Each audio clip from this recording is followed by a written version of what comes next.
Tere kõigile! Järjekordne nädal Euroopa Parlamendis on läbi saanud ja seekord teen ma kokkuvõtteid oma kabinetis Brüsselis.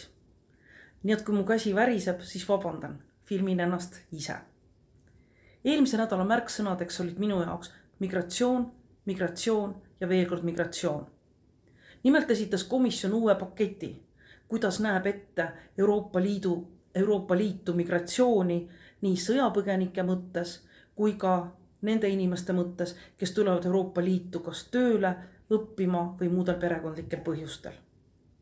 Migratsioon on keeruline küsimus. Ta tekitab emotsioone.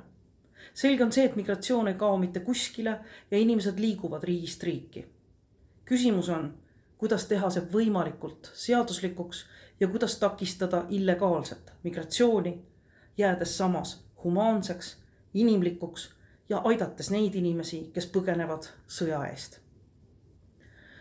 Ma mäletan, kuidas välisministrina arutasime migratsioonikriisi 2015. ja 2016. aastal. Esimestel kohtumistel oli väga palju plõksimist, pahandamist, halvustamist. Võttis aega, kuni me hakkasime konstruktiivselt tööle ja mõtlema sellele, kuidas välisministrite tasemel illegaalse migratsiooniga võidelda ja kuidas migratsiooni reguleerida. Nüüd on tulnud komisjon välja uue ettepanekuga ja esimene reaktsioon riikide poolt on suhteliselt vaoshoitud. Keegi ei ole seda kava tagasi saatnud, keegi ei ole seda kava ka heaks kiitnud. Selles ettepanekus püüab komisjon leida tasakaalu. Ühelt poolt ei korrata seda viga, mida tegi Juncker, kui ta kehtestas kohustuslikud kvoodid riikidele. Arvan siiani, et see oli väga suur viga. Tegelikult näitas see komisjoni presidendi Junckeri diplomaatilist saamatust. Sundida kedagi midagi tegema kohustuslike kvootidega on palju valem ja palju keerulisem kui veenda kedagi midagi tegema vabatahtlikult. Nii ka praegune programm ei räägi kohustuslikest kvootidest, aga ei välista neid lõplikult. Räägib kompensatsioonimehhanismist, kus saab panustada ka rahaliselt Euroopa Liidu migratsioonipoliitikasse. Aga põhisõnum on ikkagi see.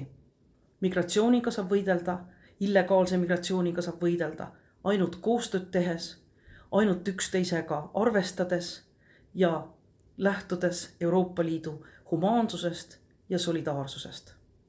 Nii et vaatame, kuidas see pakett elama hakkab, vaatame, kuidas sellele reageerivad riigi- ja valitsusjuhid. Ja eelmise nädala teiseks märksõnaks on Aivo Orav. Tere tulemast Brüsselisse, Eesti Vabariigi alaline esindaja Euroopa Liidu juures, Aivo Orav, minu väga hea endine kolleeg ja sõber. Soovin sulle edu ja olen kindel, et Eesti välisteenistus tegi väga õige käigu.